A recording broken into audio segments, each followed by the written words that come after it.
Today is March 22nd, 2016, or Purnima, Skype class from Hilo, Hawaii, and we're going to be doing a meditation on Karma Karuna.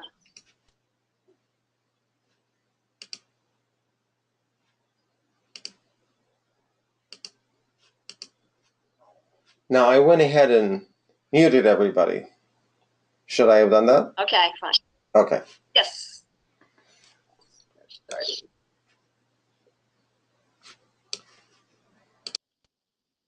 So Krishna comes in this world in his original form of Krishna, once in every day of Lord Brahma.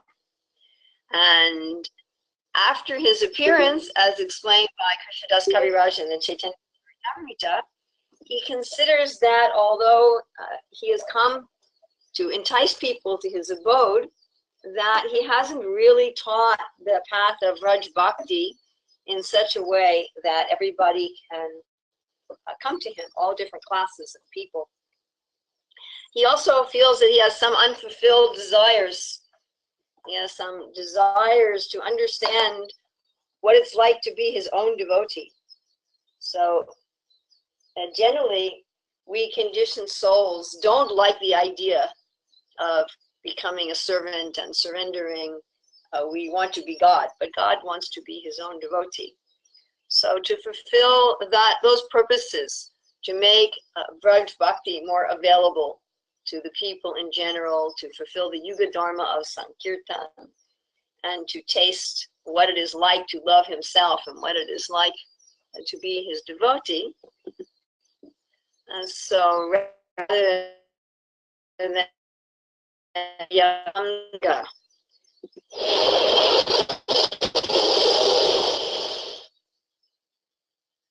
Sri Caitanya Mahaprabhu, Krishna in the mood of Radharani, Krishna in the mood of his devotee. Now it's interesting. I've been working on a new publication of Raghunath Das Goswami's Manashiksha with Bhaktivinoda Thakur's commentary, and Raghunath Das Goswami starts out by saying that one should have a one-pointed complete devotion to the lotus feet of Radha and Krishna. And then he brings up, he says that in the first verse, and then in the second verse, he's saying, what do you do about Lord Chaitanya then, if you're going to have one-pointed devotion to Krishna? And this is a very good point. We know that Srila Prabhupada in the Bhagavad Gita, I believe in the 8th chapter, talks about how one can have a full attention, one can fix one's mind on any incarnation of the Lord, any Vishnu Tattva, Ram, Nrsimha, Varaha.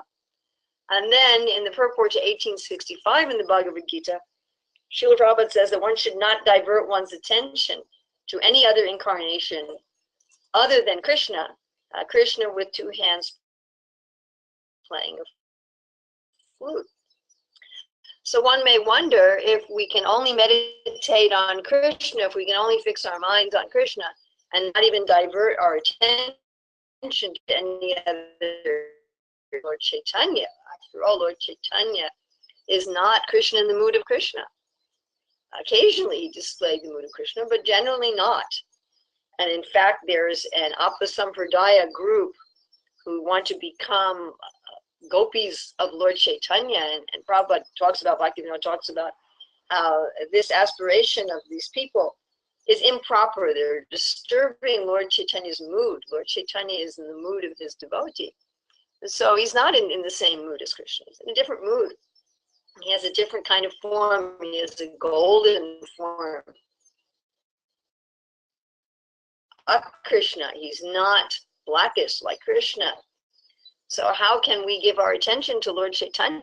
If we're giving our attention to Krishna. So Raghunath Das Goswami explains very nicely that when we see Lord Chaitanya, the son of Mother Sachi, we should see that he is Krishna, the son of Nanda Maharaj. I find it interesting how he talks about Lord Chaitanya in terms of his mother and Krishna in terms of his father. But he's giving this example.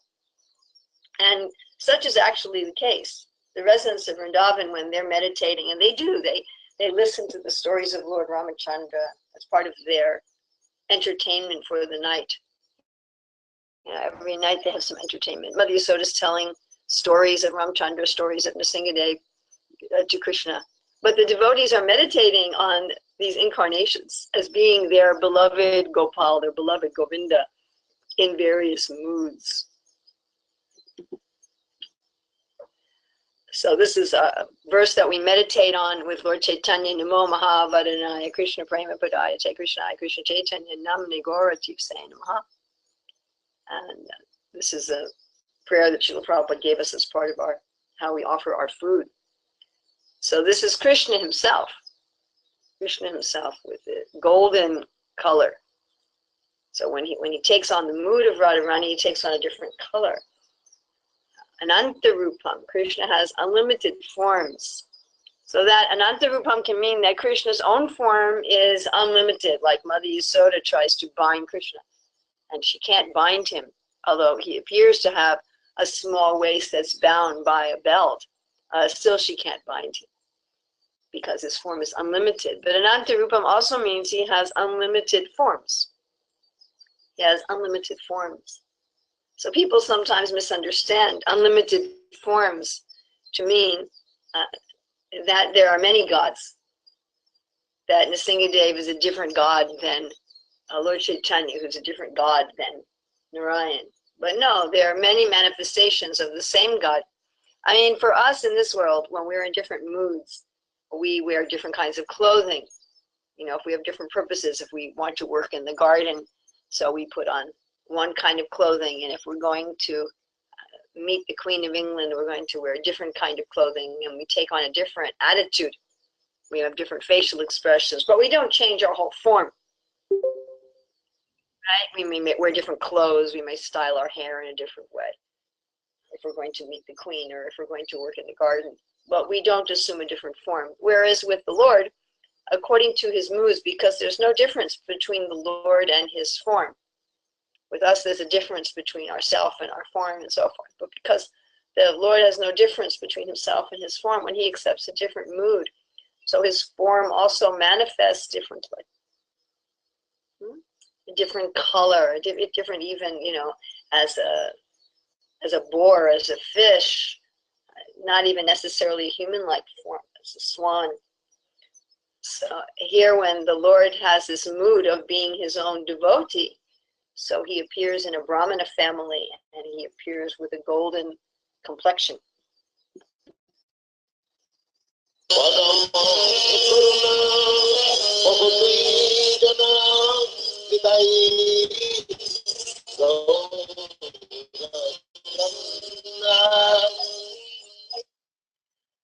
So starting our meditation on this song, here we see Lord Caitanya. This is in his mood of Vishnu, one of the few times when Lord Caitanya manifested himself as a Supreme Lord rather than a devotee of himself. And this Mahaprakash, where for 21 hours he showed himself as Vishnu. And at this time, he was granting everyone's benediction. So the song is saying, Paramakarna, the supreme mercifulness, is showed in the two people, Dvijana, Nitai and Gaurachandra. So of course, Nityananda is Balaram and Lord Chaitanya is Krishna. Balaram is also in a different mood. Balaram is also in this mood of course, he's always in the mood, Ekaleshwar Krishna, being a devotee of Krishna. But here he's matching the mood of Lord Chaitanya. Yeah. And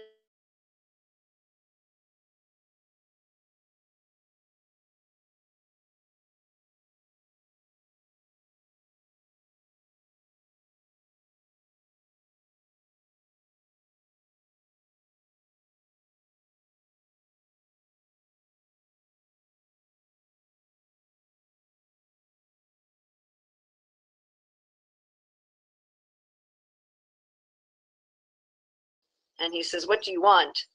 And Kulavijaya Sridhar says, I don't want anything. And he was not even known to all the devotees there when Lord Chaitanya asked for him. Many people had said, who is he? And Sridhar started describing how Caitanya Mahaprabhu as a young boy would deal with him, how he would come, how Nimai would come to his stand where he was selling banana leaf cups and gourds for for cups also, and would bargain with him over the price, very hard bargain. And even though the price was very low, Lord Chaitanya would bargain very severely. And sometimes he would even just take them. And Sridhar was so poor, he just had a cracked iron pot to drink from and a little hut with a leaky roof. Still, he used half of whatever income he got to worship the Ganga. Half he used for his maintenance, half he used to worship the Ganga. So such a simple, poor person. But when Lord Chaitanya insisted, what do you want? He said, I would like birth after birth to be a banana leaf seller and for you to come and haggle with me over the price. So he was really enjoying this mood with Lord Chaitanya. So this is the prayer of the devotee. The devotee wants to just do service, but in a particular relationship. In a particular relationship. Of course, the devotee is willing to undergo any hardship and do anything the Lord wants. The devotee is willing to go to any planet. The devotee is willing to take any body. The devotee is willing, Akita Janmahai Jata Tuardasha, willing to be a worm in the house of the devotee. At the same time, the devotee is particularly hankering for a very specific relationship with Krishna. Right? I mean, even in our mundane life, in our normal life, so we may be willing to do all kinds of things for the people that we love. At the same time, we have a specific relationship with different people, and we want to act in that relationship. Although we may be willing to do so many kinds of things, the main thing that we want to do most of the time is within that specific relationship. So this is the hankering of Kolovich Sridhar.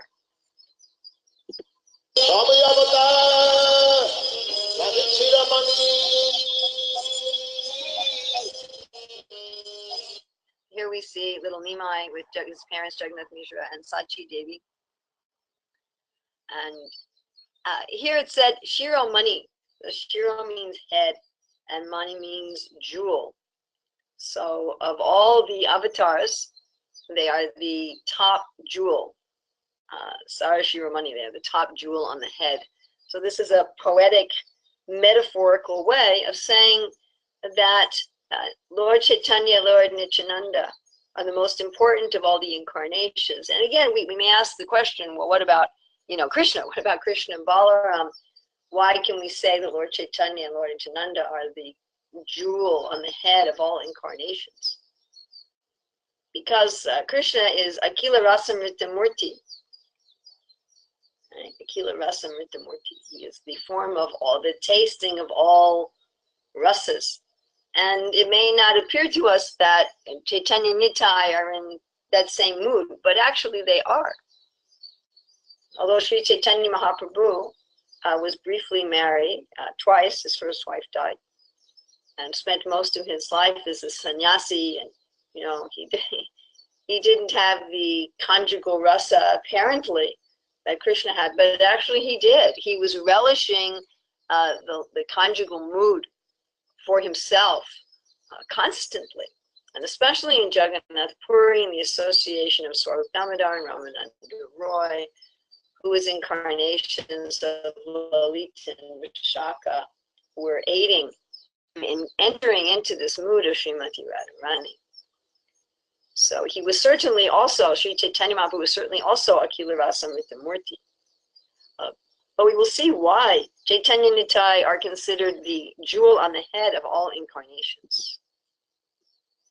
And they display, like here's a picture of the Sadbhuj form that was shown to Sarvabhauma Bhattacharya and others, where Lord Chaitanya showed that he's Krishna Ram and Sri Chaitanya Mahaprabhu.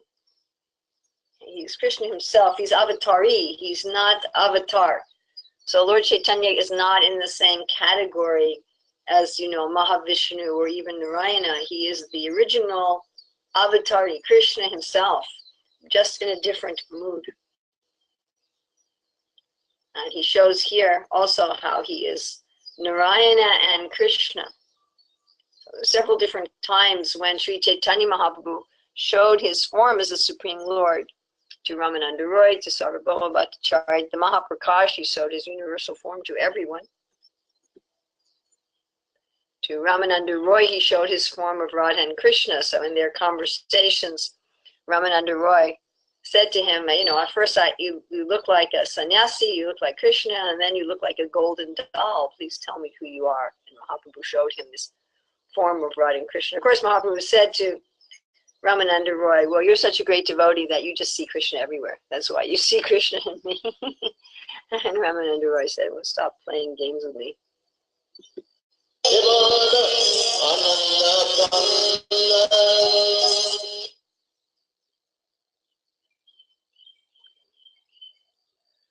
Okay, so this is one reason why we say that of all the avatars, they are the Shiromani. They have a simply joyful process, Keval Ananda Kanda. It is only blissful. It is not anything else but blissful. So Krishna in the Bhagavad Gita details many different kinds of processes and austerities. Right? In the Bhagavatam, Krishna says he creates, maintains, and destroys everything by penance. Lord Brahma had to do penance for uncountable, untold numbers of years in order to get some idea of his duty and some idea of Krishna. So generally, the processes of yoga are difficult. In fact, Arjuna says to Krishna, right, in the 6th chapter, this process of yoga you've outlined, it's very difficult. How will I be able to do it? And frankly, even a lot of the processes of bhakti appear very difficult. But Sri Caitanya Mahaprabhu is showing a process of bhakti. I mean, just like Dhruva Maharaj was engaged by Narada Muni in bhakti, although there was also a large component of Ashtanga yoga. But this process that Lord Chaitanya gives is just singing and dancing.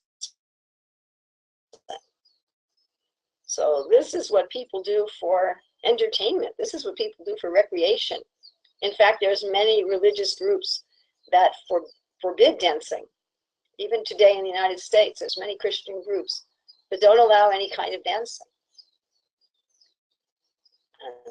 In the Middle Ages, the Roman Catholic Church allowed singing, but not any musical instruments. So only the human voice.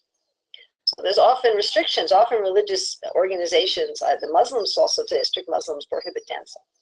So there's many religious organizations that don't allow dancing or don't allow many forms of music because they see these as hedonistic and sensual, worldly. These are the things people do when they want to enjoy the world, right? People who enjoy the world, they have a party. What do they do at a party? Music and dancing. Music, dancing, and good food. But that is the process. Srila Prabhupada used to say, dancing, chanting, and feasting, and then when you're tired, you take a little rest. So we have amazing dancing. We have dancing that goes on for hours. The Hare Krishna devotees are known all over the world for the best food. So this is our bhakti process. Just imagine, this is our bhakti process. I mean, of course, one has to follow no meat eating, no illicit sex, no intoxication, no gambling. I was listening to a class where Prabhupada said in the beginning, we didn't introduce these rules. In the beginning, we said just chant and dance. And naturally, as you chant and dance, you get distaste for these things. Like Ravinda Prabhu would say that when he first started chanting Hare Krishna, he noticed that he lost his desire to smoke, and he was a little concerned. What mantra am I chanting that's taking away my desire to smoke? And he stopped chanting for a while. He figured it must be a very powerful mantra. So naturally, in the process of Krishna consciousness, we become detached. In fact, that's one of the symptoms of our engaging in genuine bhakti, is we become detached. So simply joyful. Then one can say, well, all right, what about the fact that as we engage in this process, we see the anarthas within our heart, and well, that can be painful. It can be painful to look in the heart and see that we have lust, anger, envy, and greed, and illusion in our heart. You know, reading in Manashiksha how these are like robbers on the road. You know, I think in most modern societies, in the West at least, we don't have too many highway robbers anymore. Most of the robbers will come to your house, whatever. But in some parts of the world, I mean, I know in India they say different roads, don't go on them at night because robbers will stop your car and steal from you. Or it's very common in South Africa that when you stop at a traffic light, which they call robot in South Africa, when you stop at the robot, that people may steal your possessions, they may steal your car. So these highway robbers are lust, anger, envy, greed, illusion. They bound us by the neck with our wicked deeds. So you may say, well, it's not very pleasant to realize that I've got lust with a rope around my neck pulling me around. And Raghunath Das Goswami talks about bathing in donkey urine. It may not be very joyful to realize, oh, I'm bathing in donkey urine in the name of spiritual life. But really, it is pleasant. It is pleasant. Just like sometimes you meet people or read about people who've had some disease for a very long time, and it's a mysterious disease. They don't know why what the disease is. The disease has no name, right? And sometimes even if there's no cure, just finding out what the disease is a relief. If someone just tells them, oh, you have this genetic disorder, we don't have any treatment, we don't have any cure, but this is what it's called, this is what it's about, and the person feels some relief. What to speak of if there's actually treatment? So being able to put a name on one's problem, being able to understand what one's problem is also joyful, because without doing that, how are you going to have the proper treatment? Therefore, simply joyful.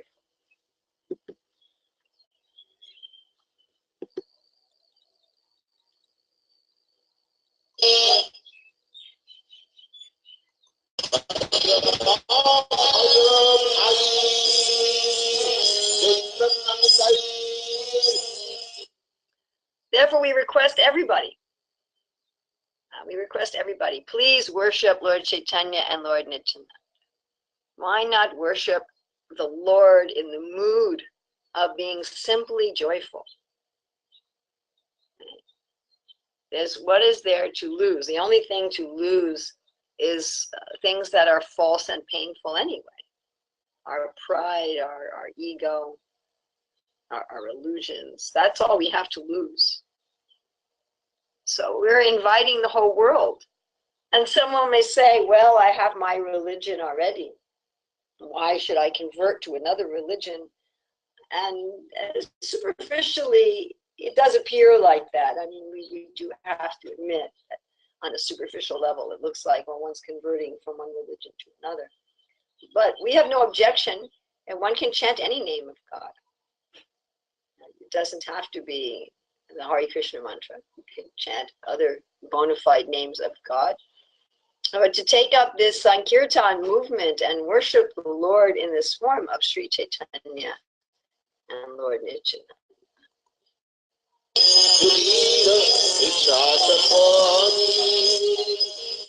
So maybe in the beginning, a person may join the Harinam party just because, it's singing and dancing, or just out of curiosity, or just out of invitation.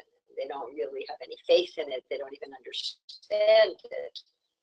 I was recently reading about how in the beginning of the movement that there was this one scholar of Caitanya Vaishnavism. He was a scholar of the American man, professor. He was a scholar of the Bhagavatam and the Gaudiya Vaishnavism. And one of his students told him, oh, I read in the newspaper how people are chanting in New York. He said, it seems like the thing that you teach us about, the same system. So the professor was very intrigued, and it's interesting to me, he taught in Pennsylvania, which is not that far from New York, and he got a travel grant from his university, and he went to New York to the first temple on 26 2nd Avenue. And the devotees were selling Srila Prabhupada's first Bhagavatams that Prabhupada translated that he brought from India. But they didn't even know, the devotee that this professor spoke to didn't even know that these were the Bhagavatams. He didn't know what they were called. He didn't know what was in them. And the professor asked the devotee, so where is your guru from? Oh, he's from India. What part of India? Is he from Bengal? I don't know. He's from India. Does he have anything to do with Caitanya? I don't know. We just sell the Bhagavad Gita. So they didn't have much knowledge. They had faith, one could say, in Srila Prabhupada, but they certainly didn't have firm faith. But eventually one should develop firm faith. So in the beginning, one can be very simple like that. But in time, one should develop firm faith that, yes, if I just follow this process, I will achieve perfection. And how will one develop this faith? One develops faith in some sort of fanatic way. You know, all kinds of fanatics who believe something to be true superficially, and they prevent themselves from going into a deeper examination of what they believe by taking a kind of fanaticism, a kind of blind faith. I believe it because I believe it. I believe it because it's my tradition, or I was told to believe it. And although such people may appear to have very intense faith in what they're doing, they really haven't surfaced their doubts and difficulties and confronted them. And often people who are fanatic, eventually these doubts surface, and sometimes these doubts are so vociferous that the person then gives up their practice altogether. So that's not the kind of firm faith that is being advised here. The kind of firm faith we are to have in Lord Caitanya and Lord Nityananda should be Pratyaksha Bhagavan Dharma. It should be based on our practical experience. Of course, we also have firm faith because the philosophy of Lord Caitanya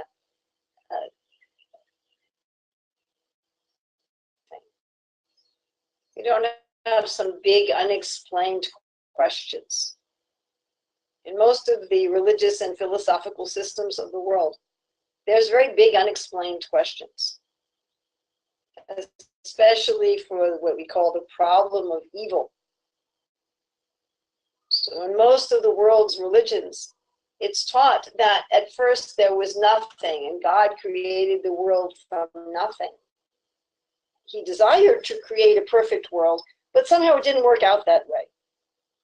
Somehow the people he created in the world were less than perfect, and they were rebelled against him, and therefore the world is full of evil. And because of the rebellion of the first person, therefore we're all suffering.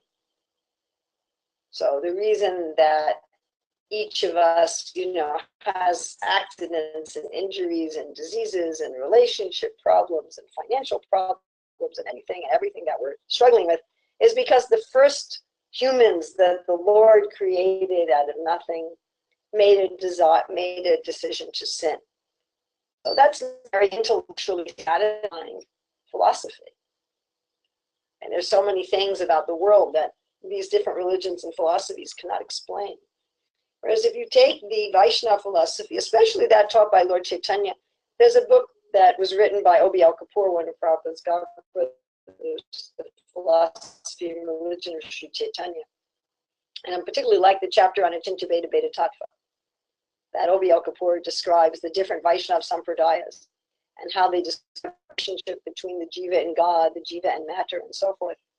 And he really presents Achinta Bheda Bheda Tattva as the supreme manifestation of all these different ways of looking at these relationships.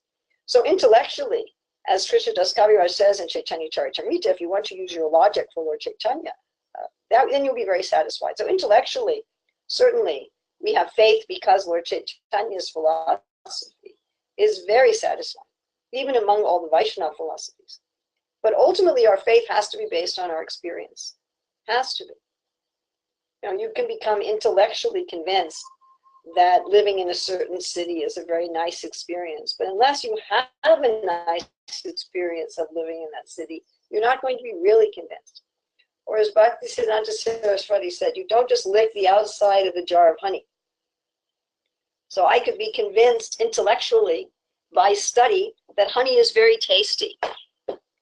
I could study its chemical composition and have some idea of what taste it would have and study its texture and so forth. And we could study all the people in the world who use honey. But unless I taste honey, my faith is limited. So we need to put ourselves in a position where we're likely to experience what Lord Chaitanya is offering. And certainly that means to strictly follow the sadachar. rising early, chanting 16 rounds minimum with attention, following the regular principles, worshiping the deity, only eating Krishna prasad, associating with devotees, the 64 angas that Rupa Goswami gives. So certainly it means that, but it also means being free from the offenses. Prabhupada would say rules and regulations. So the regulations are they're the negative, the positive and the negative. And really going deep into the process.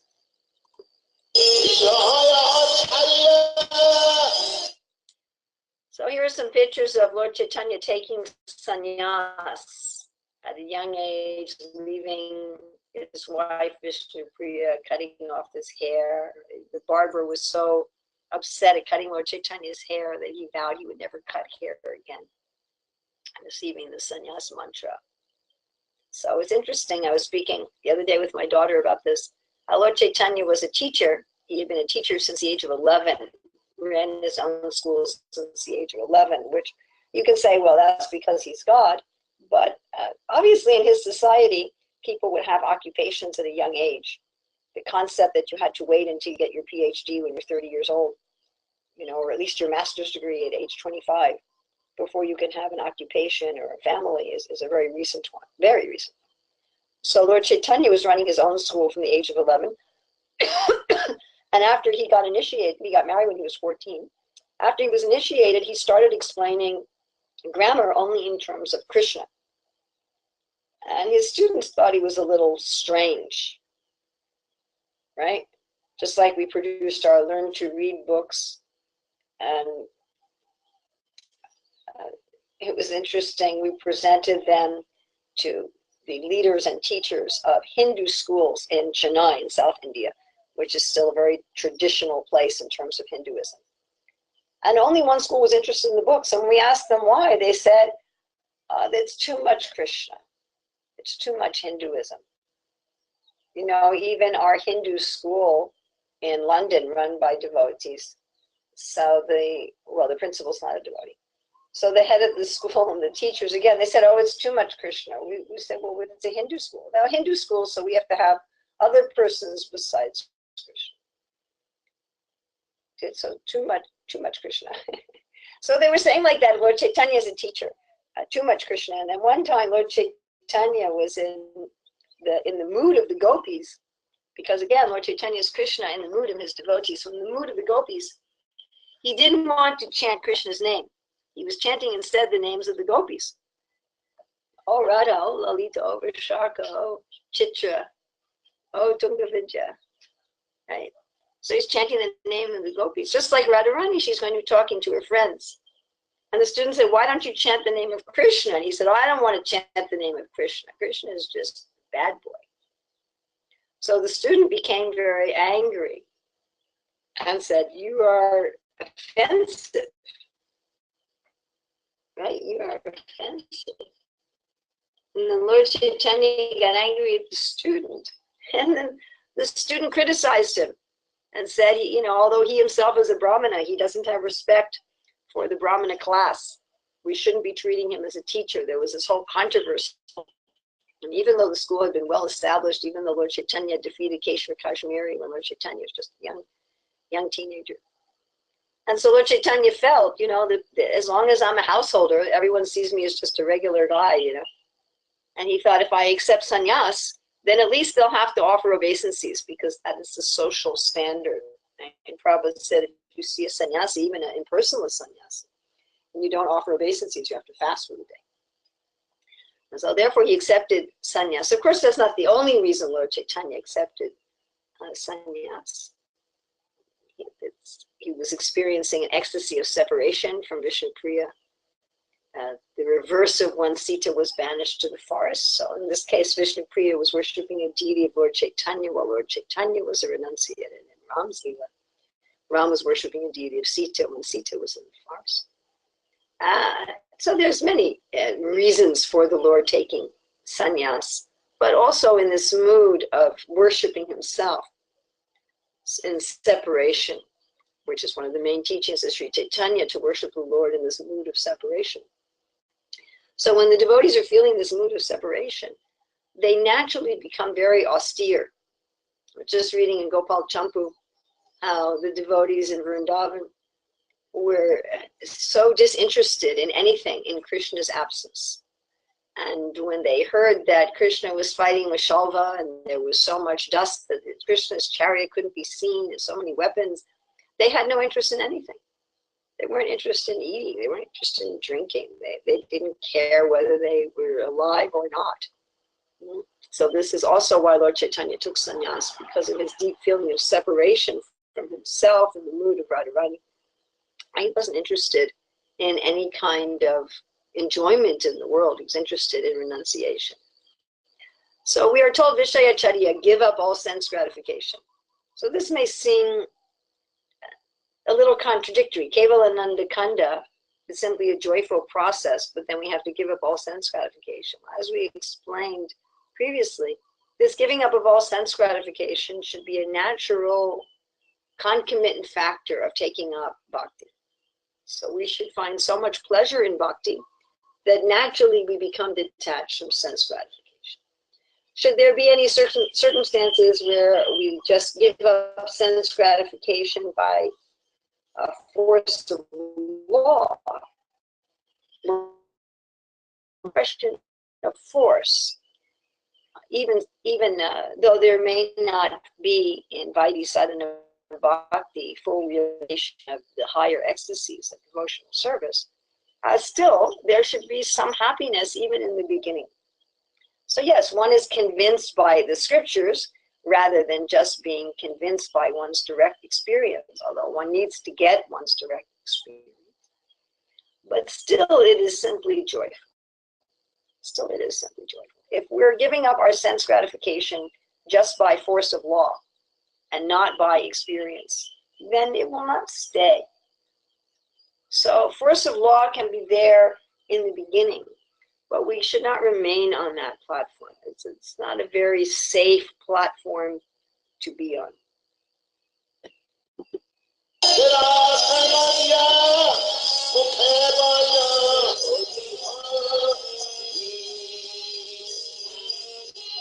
There we have one of the Lord's pastimes, that as a baby he would just cry unless the ladies were chanting the names of the Lord. And this way he started his Sankirtan movement.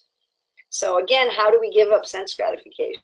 By absorbing ourselves in this process, especially the names of the Lord, and especially by chanting with musical instruments and a group of people in song, that by absorbing ourselves like that, then we experience the ecstasy of uniting Radha and Krishna. We experience the ecstasy, obviously not at the full level of Mahaprabhu of Lord Chaitanya himself, but we experience the ecstasy of the Supreme Personality of Godhead.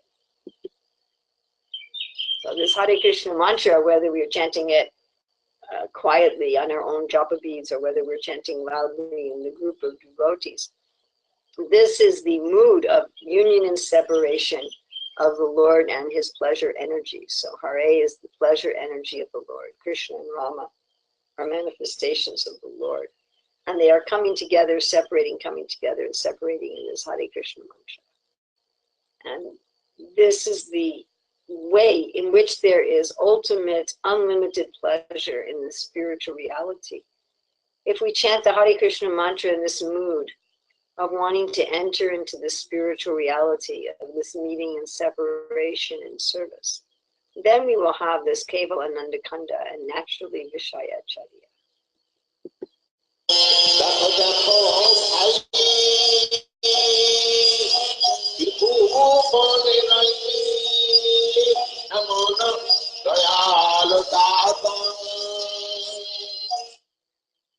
So here is why Lord Chaitanya and Lord Nityananda are called Shiromani of the avatars, because they are so merciful. And we can say Krishna is very merciful in his manifestation of Krishna, but his manifestation of Lord Chaitanya is exceptionally merciful. He's taken the mood of Radha, who was just a young girl, and as a young girl, she's in this mood of compassion. She is the personification of the Lord's compassion. And in this picture, we see the Lila, where Caitanya used to stand at the Garuda Stamba. Stamba means a pillar, the Garuda pillar, and to see the Lord. And the reason he did was when he first came to Jagannath Puri, he went very close to the deities, and immediately he fainted in ecstasy and went practically had very little breathing. And the guards, thinking he was just causing a disturbance, they were starting to beat him. When Sarvabhauma Bhattacharya heard that some visiting renunciate had fallen down unconscious in front of the deities, he went to the temple. He ascertained that the Lord was alive. He had the Lord brought to his residence. And Lord Caitanya said, from this day on, I'm not going to go so close to the deities. Too dangerous. I'll get too much ecstasy. I'll stay a little distant at the Garuda Stamba. So he would stand in the back of the temple at the pillar of Garuda. So, when you're at the back of the temple, it's harder to see the deities. I mean, that was kind of the whole point for Lord Caitanya, to make it a little harder to see the deities. So it's harder to see the deities. And, you want to get up high, right? There's a big crowd and you want to get up high. So there was this elderly lady, and, in India, people generally push their way through the crowd, but maybe that was a little difficult for her, or the crowd was very thick or something like that. So she wasn't able to push her way through the crowd. So she thought, let me just get up high. And she was so eager to see Lord Jagannath, Balaram, and Subhadra that she didn't notice that she was climbing on a person. And she sees the pillar, and she just, she was so fixated on Lord Jagannath.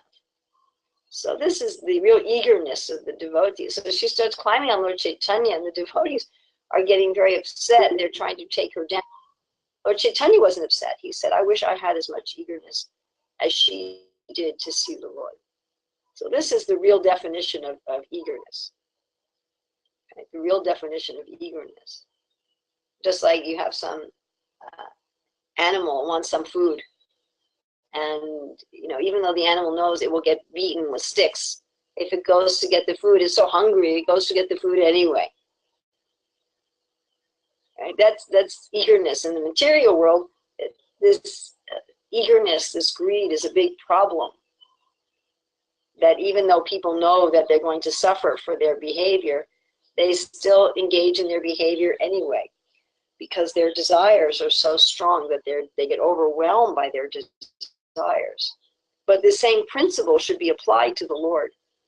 The Lord is telling us to be neutral.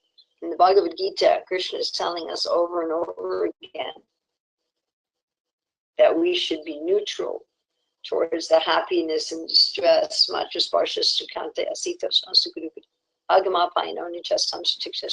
should be neutral to everything in the world. But that doesn't mean that we become, like a rock. It means that same intense attachment we apply to Krishna. So Lord Caitanya was so merciful here. He's only seeing the good. He's only seeing the good. He's not seeing, after all, that's pretty offensive to climb up on something. Especially a woman climbing on the Lord as a sannyasi. Chaitanya didn't see it like that.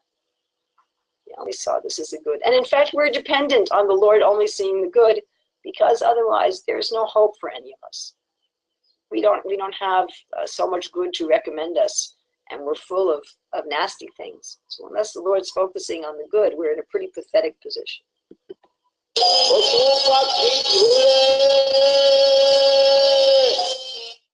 So Mahaprabhu was also so merciful. Of course, Lord Ramachandra engaged so many animals in his service. But Sri Chaitanya Mahaprabhu, he was so merciful that he didn't care that somebody has to be qualified. Generally, we say that having a human form is the minimum qualification. You have to at least be human. But Mahaprabhu didn't even consider that. The dog of Shivananda saying he went back to Godhead, and the animals in Vrindavan. In those days, there were tigers in Vrindavan.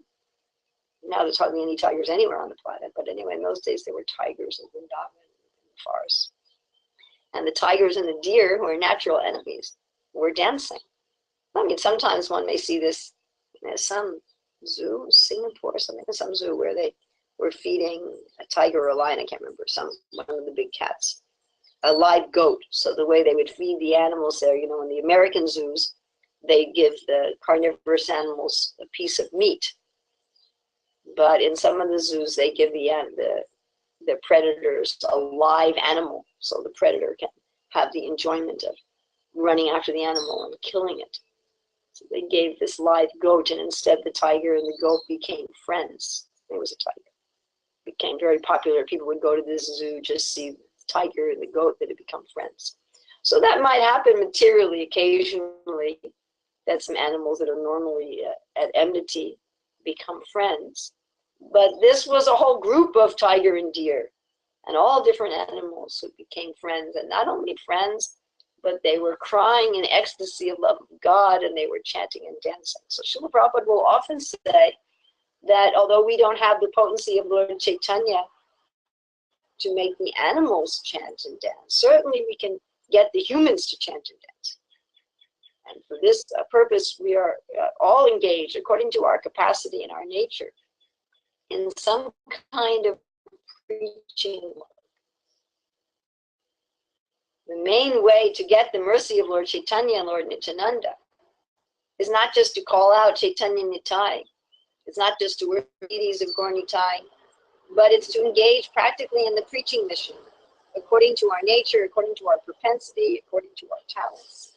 One person may do it by distributing prasadam, another person may do it by playing mridanga, another person may do it by publishing books, another person may do it by distributing books, another person may do it through art. And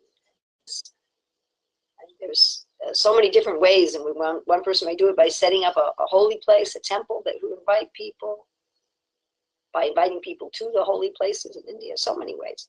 But the mood should be to give Krishna consciousness to others and to share with others. That is Lord Chaitanya's mood. Although certainly in the process of bhakti, being a bhajana nandi is a bona fide way to live, especially the mood of Lord Chaitanya and Lord Nityananda is not that of a bhajana nandi, but giving Krishna consciousness to everyone. Without discrimination. At least the opportunity should be given without discrimination. So the Madhyama devotee, the preacher, they have to discriminate. You don't just let anyone live in the temple and so forth, but to give the opportunity. We see also in this picture, in one picture, how when Lord Chaitanya was in Vrindavan, all the animals were coming to him, the deer, the cows, the parrots. Oh, here Krishna has returned. They were licking his body. You know, I've just been reading in Gopal Champu how when Krishna returns to Vrindavan after killing all the demons in Dwarka and Mathura, the happiness of the devotees in Vrindavan, they were so happy. They were throwing, you know, all these dairy products at each other mixed with turmeric, and they all forgot who they were in their ecstasy of happiness.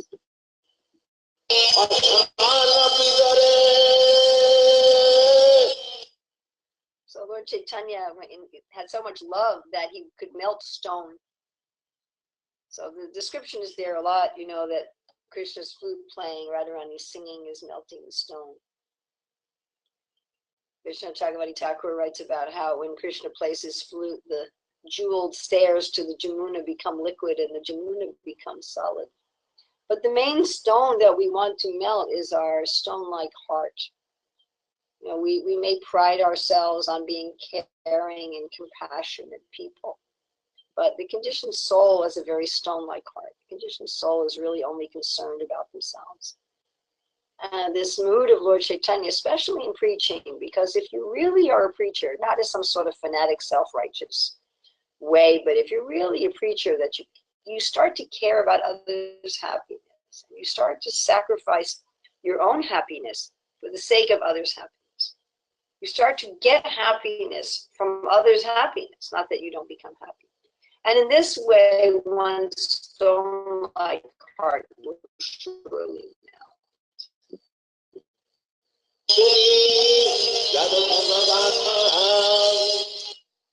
So this is about Lord Chaitanya. What to speak of him having to be there personally.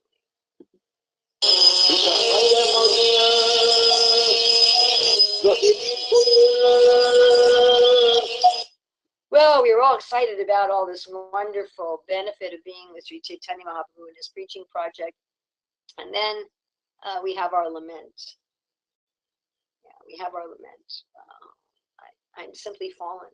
I'm simply in samsara. I can't get up. I'm stuck. I've fallen and I can't get up. What will I do? What will I do? And the devotee, although they are very conscientious about the mercy of the Lord, they're also very aware of their own wretchedness. This unawareness of our own wretchedness is simply false pride and the desire for honor, which gets us into the pretending that we are really a great person. But in authentic spiritual life, we realize that I'm simply under the modes of material nature.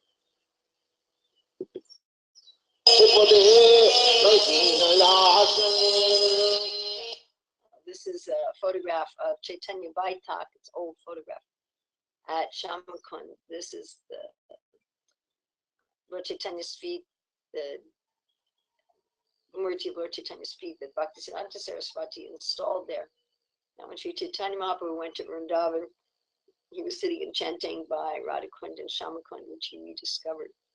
So in our honest wretchedness, we say, I have no attraction. And in fact, the devotees, even in the spiritual world, they're always thinking, well, others have more love than I do.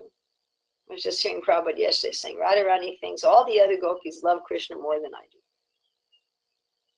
So this is absence of envy. And this is not depression. It's not, oh, I'm so full. But inspiration. Pushing others forward. Everyone is pushing everyone else forward to be with Krishna. Everyone is inspired by everyone else. Everyone is thinking, oh, I hope someday that I can also love Krishna. Maybe someday Krishna will be pleased with me. And this way there's a sweet, non-envious, non-malicious competition that challenges the devotees to go further and further.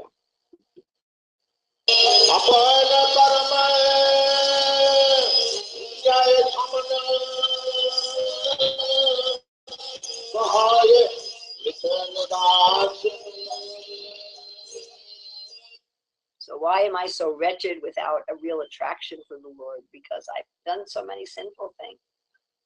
The devotee sees in humility, right? Intentionally, unintentionally. As soon as we have the mood of wanting our own happiness at the expense of others' happiness, then we don't do very nice things, even if they appear to be nice. They're not really nice. And the sinful activities decrease our ability to taste Krishna consciousness. They decrease our ability to be attracted to the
So just going through the whole song again. Paramakarna Pavadvijana Nittai Gora Chanda Sabha Sarshilmani Kevala Ananda Kanda Bajoba Joba Chaitanya Nittai Surida Vishvasakori Vishaya Charya Sera Se Majia Mukhe Bolo Hari Hari Deka Oribai Tri Bubarena Emona Doya Latata Ashupaki Chure Pashana Vidare Shunija Janra Guna Gata Samsare Majia Rohi Viporia Se Pare Nahilash Apana Karama Bunjaya Samana Kohoe Lochana Das. So I hope you all enjoyed this presentation.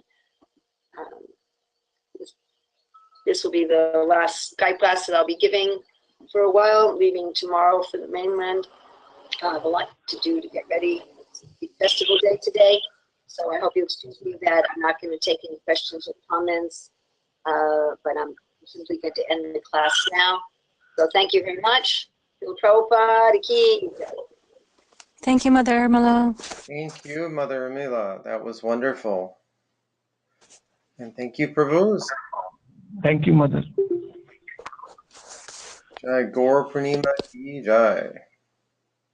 Viva. Haribo. Jai.